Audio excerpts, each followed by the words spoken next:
ይህንን የቲክቶክ አዋርድ ከልጆቻችሁ ጋር ከቤተሰቦቻችሁ ጋር ቁጭ ብላችሁ የምታዩ ወላጆች ምንድን ነው ለዚህ የምትመልሱት?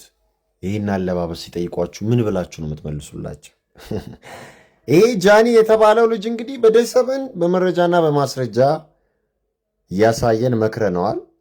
እሱን የሚከተሉም ሰዎች እንዲነቁ ማስጠንቀቂያ ሰጥተን ነበር። አሁን ላይ አይ በቃ እኔ ፍላጎቴ ይሄ ነው ተመሳሳይ ጾታዎችን መምሰል ለምፈልገው ብሎ ቦርሳ ይዞ ወጥቷል፣ ታይቷል ማለት ነው።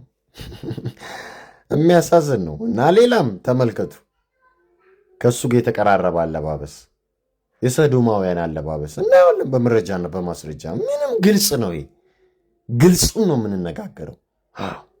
ይሄው የያዘው ቦርሳ ዩሲ፣ ይሄው የለበሰው አለባበስ፣ ሜት ጋላ ላይ የሚለበሰው አለባበስ፣ ሰዶማውያን ተመሳሳይ ጾታ ግንኙነት የሚያደርጉ ሰዎች የሚለብሱት አለባበስን ነው ለብሶ የመጣባችሁ እንጂ ከራሱ የፈጠረው ዲዛይን አይደለም።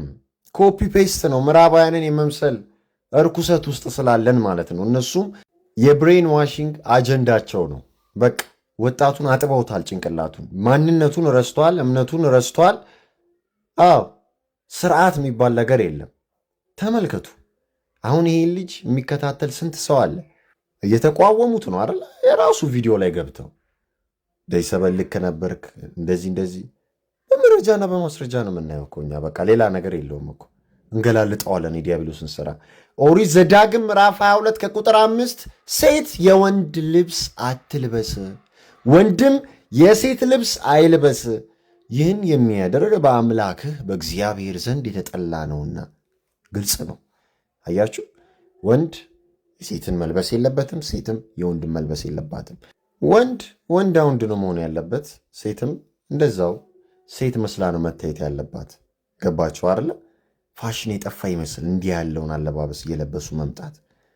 አረ እሱ ብቻ አይደለም፣ ራቁታቸውንም መጥተዋል። ይኸው ሸፍኛው ነው እንደምታዩት ማለት ነው። እና ህዝቡ ፎቶ ያነሳል፣ ሰው ቆሞ ያያል። በቃ ይህ ነገር ተለምዷል።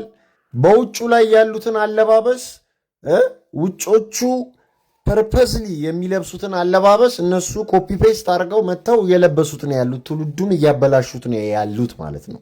አዎ ቲክቶክ ክሬቲቭ አዋርድስ አያችሁ፣ ፍሬዎቹ እነዚህ ናቸው። ከፍሬያቸው ታውቋቸዋላችሁ ይላል መጽሐፍ ቅዱስና በጣም ነው የሚያሳዝነው እህት ወንድሞቼ። ይሄ ኢትዮጵያ ውስጥ ነው። ይሄ አሜሪካ አይደለም፣ ይሄ እንግሊዝ አይደለም፣ ይሄ ፈረንሳይ አይደለም፣ ይሄ ጣሊያን አይደለም፣ ይሄ ራሻ አይደለም፣ ቻይና ጃፓን አይደለም፣ ኢትዮጵያ ነው። አዲስ አበባ ውስጥ ነው።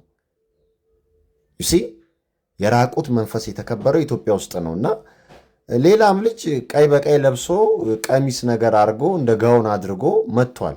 ይሄ በቀጥታ ሰዶማውያኖችን ሪፕሬዘንት የሚያደርግ አለባበስ ነው። እኔ በጣም ያሳዝነኛል። ባልጠፋ አለባበስ፣ ባልጠፋ ፋሽን፣ ባልጠፋ ክላሲክ እንዲህ ያለውን አለባበስ መርጠው ሲመጡ የምትረዱት ነገር እኮ በቃ መንፈስ ቁጭ ብሎባቸው እየተጫወተባቸው እየመራቸው እየሾፈራቸው እንዳለ ነው የምታዩት ማለት ነው። እና ሪኳየርመንቱ የቲክቶክ ብልግና ነው፣ ሌላ ነገር የለውም።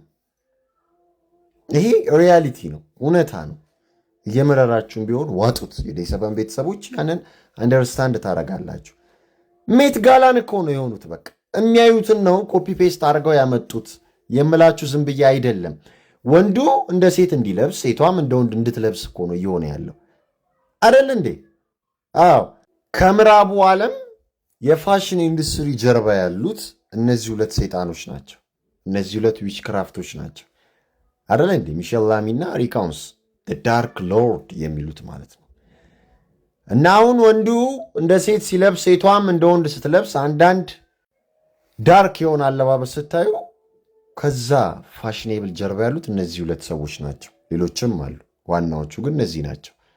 ገባቸው አለ። ከዚህ በፊት ተነጋግረናል። ሴሌብሪቲስ የሚባሉት በጠቅላላ የዚች ዊችክራፍት ወዳጆች ናቸው። ይጠይቋታል፣ ይጠያየቃሉ። ነፍሳቸውን የሸጡ ሰዎች በሙሉ ልብሳቸው ዲዛይን የሚደረገው በእነዚህ ሁለት ሰዎች ነው ማለት ነው። ሌላው የማስተዋል